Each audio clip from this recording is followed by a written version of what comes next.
Thank you, Reverend, and thank you, Co-Chair, for extending the invitation to join this panel. I'll try and pick up where my colleague, Advocate Bashara, left off.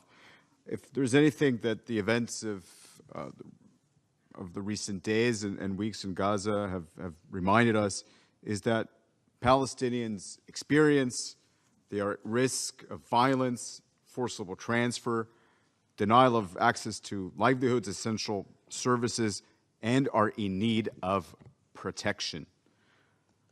Today, I will comment on the risk of forcible transfer, and we'll try and envisage together how to better protect Palestinians, refugees, and those who are internally displaced. Internal displacement in Palestine is caused by various triggers. However, they are all intrinsically related to the Israeli occupation. Since the early 2000s, with the construction of the separation wall, there has been an increased recognition of the significance of internal displacement as a consequence of Israeli policies and practices, and the importance of improving monitoring and response by the humanitarian community. Linked to this, there's been growing awareness that the internationally acknowledged definition of an internally displaced person, an IDP, set out in the UN Guiding Principles on Internal Displacement, is applicable to occupied Palestinian territory. The extent of internal displacement resultant on Israeli action needs to be quantified, both to enable advocating respect for international law, be it international humanitarian or human rights law, and to provide protection and aid to Palestinians that are adversely affected. Let me say this: the driver of displacement in Palestine has been, historically, and at present, the desire to acquire territory by force or coercion, and to render that acquisition permanent, if you will, to render occupation, which is inherently a temporary state of affairs, a permanent fixture of Palestinian life. Well, who are the internally displaced Palestinians? We estimate that as of January 2018, there are at least 230,000 Palestinians internally displaced. Of those, some 60% are Palestine refugees. They have been displaced once, twice, 3, 4 times over in their lifetime or within as the generations have progressed, of which 20,000 individuals remain displaced in Gaza as a consequence of the 2014 hostilities between Israel and Palestinian armed groups. Destruction of property, along with a broad range of other practices and policies, contribute to a coercive environment in the West Bank, particularly, as you've kindly mentioned, in Area C and East Jerusalem, which is leading to the forcible transfer of households, at times entire communities. There are now, and this map you'll see is from the UN OCHA database, of roughly 11,000 pending demolition orders issued by the Israeli military commander, affecting over 15,000 structures in Area C of the West Bank, and those include homes, community assets, including schools, clinics. They are all at risk of wanton and extensive destruction. Over 50,000 people live in roughly 100 communities in Area C of the West Bank at heightened risk of forcible transfer. Another 220,000 in East Jerusalem face the risk of residency revocation, displacement, and statelessness.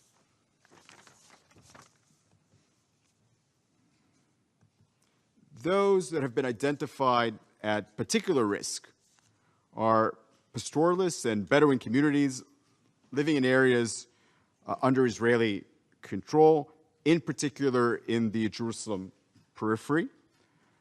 Communities in or near areas that are designated by Israel as closed military zones, I should say legally so, including those in the northern Jordan Valley or in the south of the West Bank in the South Hebron Hills, farmers with land in the seam zone between the separation wall and the 1949 armistice line, and residents of Israeli-controlled parts of Hebron and Palestinian residents of East Jerusalem.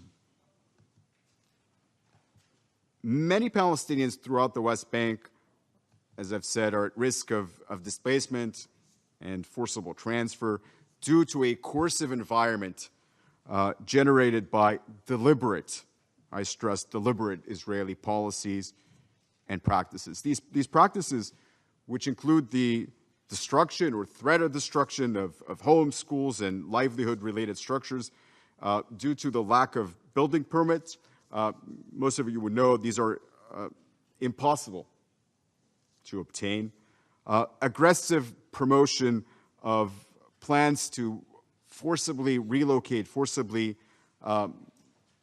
transfer communities en masse to designated relocation sites, to urbanize pastoralists into urban townships, restrictions on access to natural resources, and that include water, the denial of basic service infrastructure, and the lack, particularly for East Jerusalemite, of secure residency. And those are often implemented against the backdrop of the establishment, expansion, consolidation of Israeli settlements. Palestinians at risk of displacement, the very essence of displacement in Palestine is intrinsically related to the desire to expand and consolidate settlement blocks, and I'll come to that, back to that in a minute. I've mentioned destruction of property as one very visible driver of displacement. In Area C and in East Jerusalem, house demolitions and evictions result in heightened protection risk, and they are the result of Israeli planning restrictions which create a coercive environment, undermine the shelter needs of the Palestinian population. Mass displacement for high-risk communities becomes an increasing concern. We have identified, together with our colleagues in the humanitarian community, 61 communities that are at imminent risk of forcible transfer. Since 2009, some 5,500 structures were destroyed. Those include 900 humanitarian assets, homes, schools, kindergartens, clinics, places of worship. 53,000 people have been adversely affected as a result, as a consequence of the destruction of property. You will see that most demolitions take place in Area C and in East Jerusalem. A smaller proportion happens in Area A and B. I should note those are, for the most part, punitive house demolitions, again, in violation of international humanitarian law and the law of belligerent occupation. The structures affected include both homes and livelihood-related structure and community infrastructure, community assets. How does that impact Palestinians? The reason I present this is because we have heard Israeli officials say that forcibly transferring, forcibly urbanizing Palestinians or displacing them within Jerusalem will be to their benefit. They will be able to access better services. Nothing could be further from the truth. This is a survey we've conducted of 420 households that have been displaced. The results are unequivocal. I won't read through everything, but you can get a sense of how this is negatively affected. This is to the absolute detriment of Palestinians in terms of access to basic services, in terms of housing conditions, in terms of access to primary health care and education, and in terms of the burden it puts particularly on women and children. And as I've already mentioned, this is intrinsically related to the desire to expand settlements. We are right next door to the Security Council, and despite the adoption of Security Council Resolution 2334 in December of 2016, calling on Israel to immediately and completely cease all settlement activity, Israel has instead expanded those. In 2017, 3,000 new settlement homes in the West Bank were approved for construction, while in the first 3 months of 2018, a further 1,100 settlement homes in 20 settlements were approved. In East Jerusalem, 1,500 settlement housing units were approved following the U.S. presidential elections in November 2016. And in 2017, this uptick, continued with another 2,200 units in East Jerusalem advanced through the planning system. The settlement neighborhoods in East Jerusalem are strategically located around the city in a manner that fragments Palestinian communities. It separates them from the remainder of the West Bank and creates access restrictions and disruptions to Palestinians' daily lives. And perhaps, I think this graph is very telling. I've come to refer to this as the Trump effect. I'm not sure you're able to see this, but there's the graph goes up dramatically after November 2016. Statements made by the U.S. administration embolden Israeli settlement expansion. And unfortunately, the measures envisaged by Security Council Resolution 2334 have not proven to be effective in reversing that trend. Where does that lead us? To annexation.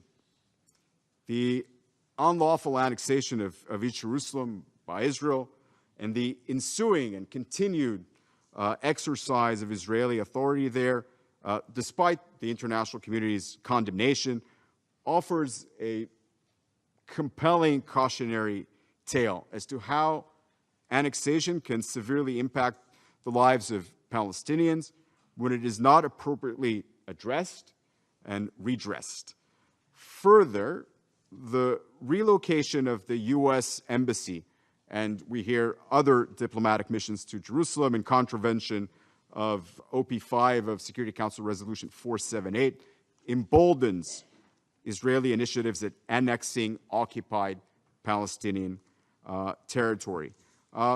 This has a history to it, from the Alon Plan in the immediate aftermath of the 1967 occupation, calling for vast expenses of the West Bank to be annexed by Israel, and that includes Greater Jerusalem that corresponds to the corpus separatum. In the morning panel, there was mention of the corpus separatum. The notion was to negate the corpus separatum by annexing East Jerusalem, but also more recent plans. This is the 2013 plan introduced by Minister Naftali Bennett. This is a map that would appear familiar to all of you.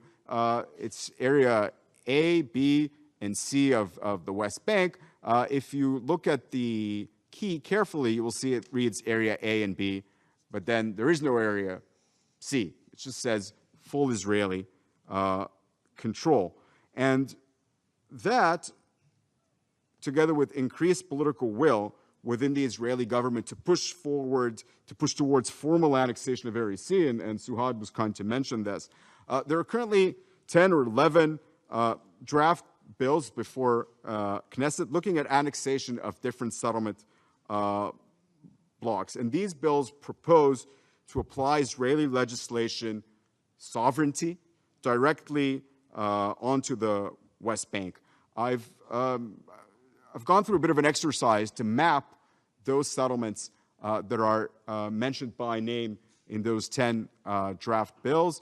That link you see there will take you to an interactive map. But just to give you a sense, what you're seeing here are those settlements that are intended to be annexed in 10 different blocks. And the 110 Palestinian communities that will be adversely affected through the annexation. Because in the path of consolidation of settlement blocks, in the path of settlement expansion and annexation, there will be communities that would be either subjected to further marginalization if they are annexed, and this is what East Jerusalem has demonstrated, or this will be the driver of their forcible transfer into other parts of occupied territory, perhaps outside occupied territory. And that includes the H2 area of Hebron, the Nablus periphery, the Bethlehem periphery, neighborhoods of East Jerusalem, and of course the Bethlehem periphery, it was already mentioned, in the South Hebron Hills. Let me say annexation would both exacerbate the risk of forcible transfer, and it will forestall support for humanitarian assistance in communities within settlement blocks. They will be outside our reach, very much like communities at peril in East Jerusalem. It will inherently limit the provision of essential services, access to productive land and productive land usage, and any development initiatives targeting these communities. Let me conclude by stating something that should be obvious in this chamber. It is a well-established rule of international law that a state cannot acquire territory or sovereignty in foreign territory by threat or the use of force. Accordingly, annexation of a territory occupied through military force is unlawful. The Hague Regulations, the Fort Geneva Convention, they are all of customary character, and they prescribe that. Furthermore, one of the basic tenets of international humanitarian law is to protect the interests of the ousted sovereign following belligerent occupation of a foreign territory. The occupant, and this is a reminder to Israel, only administers an occupied territory temporarily. And consistent with the prohibition on annexation, an occupation does not transfer title or sovereignty over the territory. To that extent, an occupying power must also respect the existing laws and institutions in place. As such, the law of occupation itself prohibits annexation, and it is designed to impede the effects thereof. Indeed, it has been posted that should an occupant hold out in bad faith, use its control of the occupied territory as political leverage, this would amount to outright annexation, and such acts must be deemed illegal, while the continued rule of the occupant can be deemed a form of aggression, calling for its suppression. Let me conclude by saying, this morning we heard, I think, a very lively and interesting debate on what is the preferential option for the realization of Palestinian self-determination, one or two states. I wish to say that I prescribe to the notion that it is up to Palestinians to determine what is the most appropriate modality for them to realize the right to self-determination. But I fear it was a misplaced debate. It is not whether we will have one state or two. What we are witnessing is an occupation with no due date, with no end in sight. I think the real risk is that the acquisition of territory will become permanent and the occupation more protracted and prolonged that we have ever imagined. Thank you.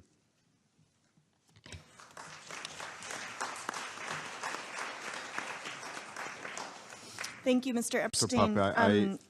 It's a very deserving question indeed. I think perhaps warrants an entire panel. But let me try and respond.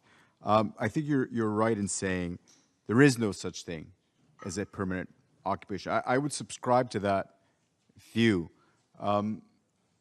in the sense that the law of belligerent occupation, well, there is no time cap on belligerent occupation.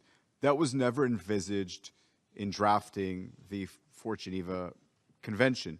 But nor was this intended as a permanent state of affair. In fact, if you look at the jus contra bellum, not at the jus in bellum, if you look at the jus contra bellum, the prohibition on acquisition of territory, the prohibition on annexation, is designed to defeat that exactly. It is designed to defeat conquest and colonization.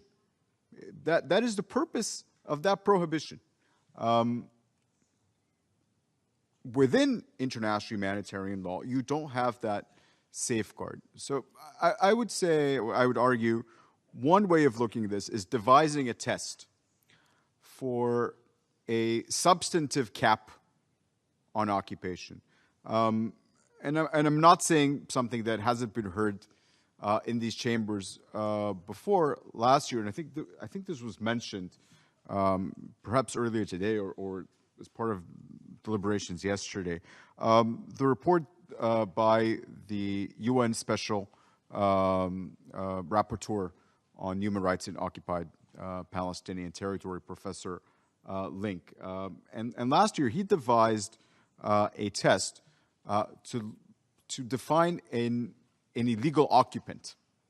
And the essence of that test is when an occupation crosses a threshold from something that is provisional, that is temporary, and that much is enshrined in international humanitarian law, into something that is intended to be permanent and irremovable, then the occupant is not just not discharging its duties in good faith. I think we're past that point of taking stock of the numerous violations that Israel has committed in the course of conducting occupation. No, it's about the intent. The intent is to annex. The intent is to hold on to this permanently. And the intent is to use occupation or the facade of occupation to mask, and I think on that I would agree, to mask its real intent, which is acquisition or colonization of Palestinian territory and the denial of Palestinians' right to self-determination. This is what it is intended to accomplish. I think from there we need to progress or graduate to the question of how do we address and reverse that, and there are perhaps some options that we can come back to, but maybe Suhad will have some more thoughts on that. Brief comment on the U.S. stance. I don't recognize the U.S. in the room, but perhaps Ambassador Haley can catch this online. Who knows? Let me say this. One, there's the U.S. position on what is customary international law and what is binding upon the U.S.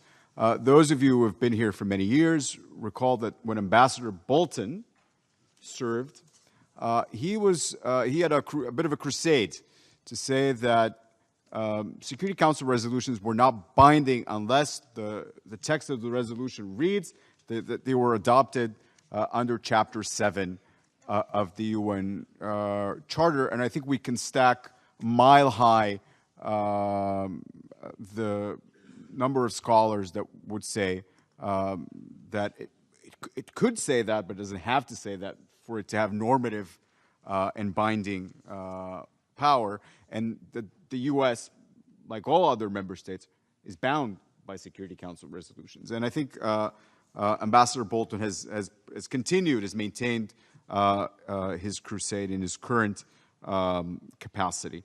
When it comes to the question of Palestine, or the question of Israel, rather, the U.S., and I'm unfortunately not in a possession of a crystal ball, but let me do a bit of a prediction here. I'm willing to go on a limb, simply because elements of its peace plan are already out. One is Jerusalem. They have already unilaterally arbitrated this. They've denied the corpus separatum. They've denied the possibility of Palestinian sovereignty and its occupied parts in East Jerusalem, and they've favored the whole of Jerusalem to Israel. And Jerusalem is off the table. They have done that with Palestine refugees. The UNRWA defunding is not about the level of service to Palestine refugees. I don't dismiss that. That is of significance. It is about negating the status of Palestine refugees. It is about negating the durable solution, which is either return, repatriation, return to their homes in safety and dignity, or compensation. It is about disqualifying them as Palestine refugees, as refugees. And finally, this is going back to the map I showed just now.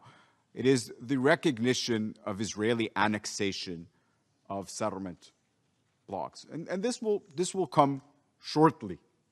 There will be a pronouncement from the White House, and President Trump will say that he simply recognizes the fait accompli, the facts on the ground.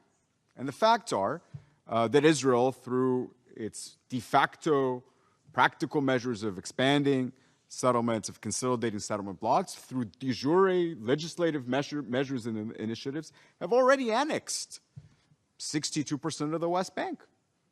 And that will be recognized by the U.S. And finally, there will be final irreversible severance of Gaza from the West Bank.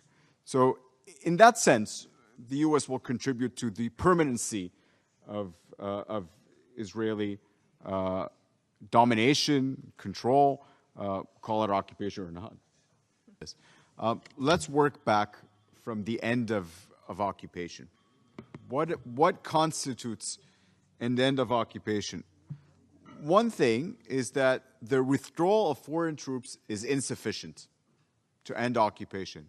What you need to qualify as an end of occupation is the reversal, is the restoration of the rightful sovereign effectively controlling that territory. And that translates into the realization of the right to self-determination. That is what ending occupation means. There is no vacuum.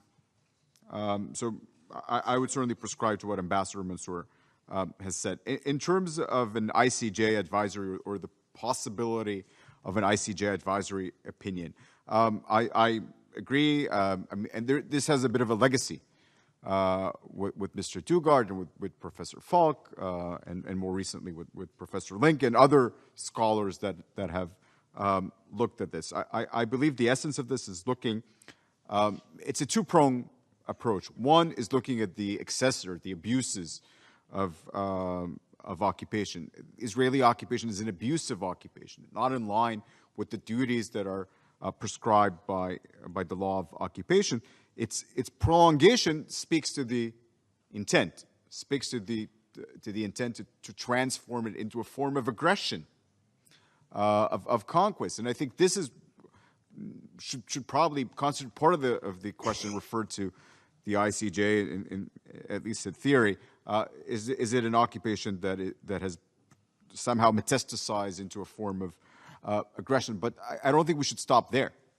I think, yeah, I don't think we should stop there. I think the question is, what ways and means should the member states of this institution of the United States resort to fulfill their obligation to ensure respect for international law? And that includes, in relation to the prolongation and abuses of occupation, the duty of non-recognition and the duty to cooperate to bring an end to a wrongful situation, and indeed the duty to investigate, prosecute grave breaches of the Fourth Geneva Conventions, but also to suppress a violation of the jus contra bellum, of the law that prevents aggression. I think if there is a way for us to conceptualize all of these and address that through the General Assembly to the International Court of Justice, I think the result will be not just a theoretical academic exercise, but would actually expand the reservoir, the arsenal of measures at the disposal of state to bring this to an end. And again, let me stress, bringing an occupation to an end means restoring the rightful sovereign in Palestine. Thank you. Maybe just briefly address the question in regards to the ICJ advisory opinions. I think what you find in common with both with the 71 Namibia and the 2004 Wall opinion is that they state the condition of international law as it was at the time. They don't innovate, they don't reinvent international law, and perhaps rightly so. But you know who is? As my colleagues have said, it's Israel that seems to reinvent international law, including in the state response to the recent petition on the rules of engagement in Gaza, but in many other instances, trying to create this legal limbo. International humanitarian law does not apply because it's not occupied. It's perhaps disputed territory, and there is this very odd formulation of adhering to the customary and humanitarian articles of the Geneva Convention or the Hague Regulations, if they are, but they are all customary and humanitarian. And then international human rights law doesn't apply because Israel negates, including its numerous submissions to treaty bodies, the extraterritorial applicability. So Palestinians benefit neither from IHL, not from neither or IHRL. So they're supposed to be in this legal limbo. That can't be. And this is what makes the quest towards another ICJ advisory opinion quite complicated, because it's not about restating the law as it is now. It's about trying to see where the law has, trying to capture where it has progressed and perhaps where it could possibly grow to afford Palestinian protection. And that would be also my response to Munir. At the core of this is the protection of Palestinian. I think one facet, this has not been the subject of this panel, but I just want to mention this briefly. There needs to be a redoubling of effort to protect Palestinians and to provide relief to Palestinians. This is short of ending occupation, short of liberating Palestine. We need to provide relief to those who are at risk, those who suffer. And some of you may know that 2017 represented a 10-year low in terms of aid to Palestine. And by that, I refer both to direct budget support to the Palestinian Authority or the government of Palestine in terms of developmental and humanitarian finance. I'm not gonna burden you with the numbers. Suffice it to say that between 2014 and 2017, there has been an 18% reduction in aid to Palestine. That is a substantial reduction. I can tell you from looking at partial figures for 2018, we are doing far worse than we did in 2017. And I think we all understand that there are demands in the region and around the world, but Palestinians require assistance, relief, and aid, and state, for one, could recommit and redouble their efforts to provide that much-needed relief to Palestine. And I think we'll come back maybe towards the end of the hour towards other measures at the disposal of states to ensure respect for international law. But I would say in the interim, in the meantime, providing humanitarian assistance is absolutely imperative. Thank you. Let me just briefly address the question on Jerusalem. I think it should not be left unanswered. There is an initiative currently at play to establish the Greater Jerusalem Municipality. To a degree, it almost corresponds to the corpus separatum, to what was delineated as the corpus separatum. And it will incorporate the settlement block of, or two settlement blocks. The settlements of Givat Ze'ev, Ma'ale Edomim, and Gush Etzion. So both the Bethlehem periphery, the Jerusalem periphery will all be incorporated into one greater Jerusalem municipality. Estimates that will add roughly 150,000 settlers to Jerusalem. On the other hand, same plan calls for the revocation of residency for anywhere between 140, I apologize, anywhere between 100 and 140,000 Palestinians who are currently residents of East Jerusalem by redrawing the municipal boundary. In some places, it will correspond to the separation wall. In others, where there are Palestinian neighborhoods beyond the wall, so to speak, residents of these neighborhoods will be denied their residency. The residency will be revoked. I should say they will remain. They will possibly remain stateless unless they acquire Palestinian citizenship. Perhaps they will, but from the viewpoint of Israel, they will be rendered stateless, and that will change the demographic balance within Jerusalem. And this is just one other plan within a long-term goal of establishing Jerusalem, redrawing Jerusalem in a way that creates a demographic balance in favor of Jews. These are the terms used by Israeli officials and by the planning documents.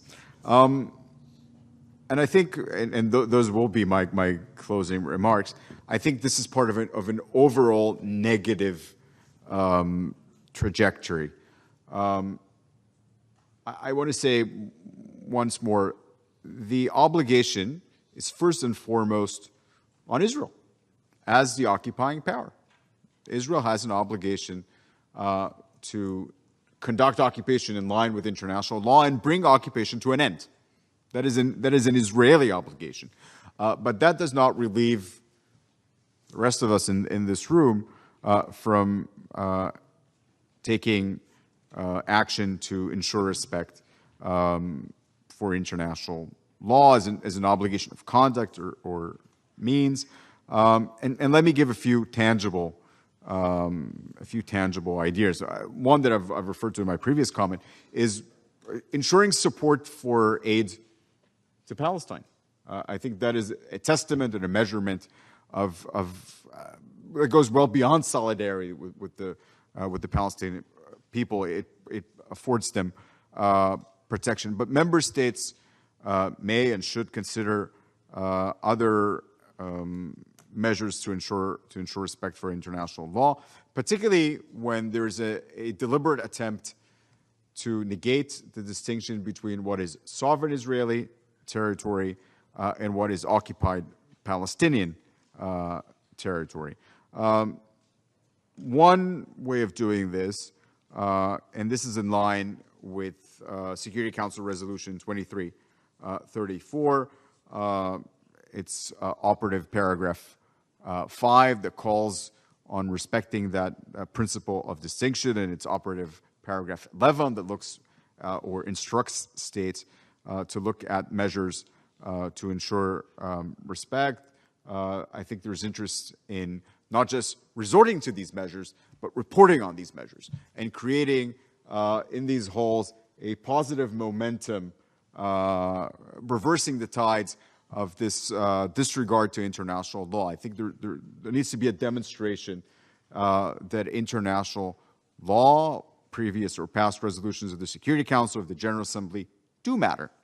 And if that fails, if that political dialogue fails, and perhaps it will, there are other measures to consider. Measures of retortion, such as halting of ongoing negotiations or refusing to ratify bilateral agreements with the erring party, with the government of Israel. non-renewal of trade privileges, reduction, suspension of voluntary public aid. There are lawful countermeasures that states could adopt in the face of persistent violations, and those include trade and financial restriction and reductions, I've said, reduction or suspension of aid and cooperation agreements. But it requires both a bilateral effort, states to critically reflect on their relationship with Israel, and to adopt those proportionate lawful measures required to bring it into compliance with international law. But it also requires a multilateral effort, and I'm thinking of numerous multilateral bodies, the European Union certainly included. And finally, and with that I'll conclude, something that we've already discussed today is referring a specific issue under contention, that of the prolongation and the abusive character of occupation, or as it has been referred to by several scholars, annexation, bringing that to the view of the International Court of Justice, and ensuring the outlook of the international community does not favor its continuation. And going back to my initial comments today, there is a real risk, and we all know that there's, and we hear this often, people say, well, Israeli occupation of Palestine, the disenfranchisement of Palestinians, that's not sustainable. I'm not quite sure what more evidence do we need after 51 years that it is sustainable, unless we take action to bring this to an end. So I fear it is sustainable. I think its prolongation is rather possible, and I think we need to take action to make sure that it does not prolong, because that is to the absolute detriment of Palestinians, and if I may, I believe that is to the absolute detriment of Israelis as well. Thank you.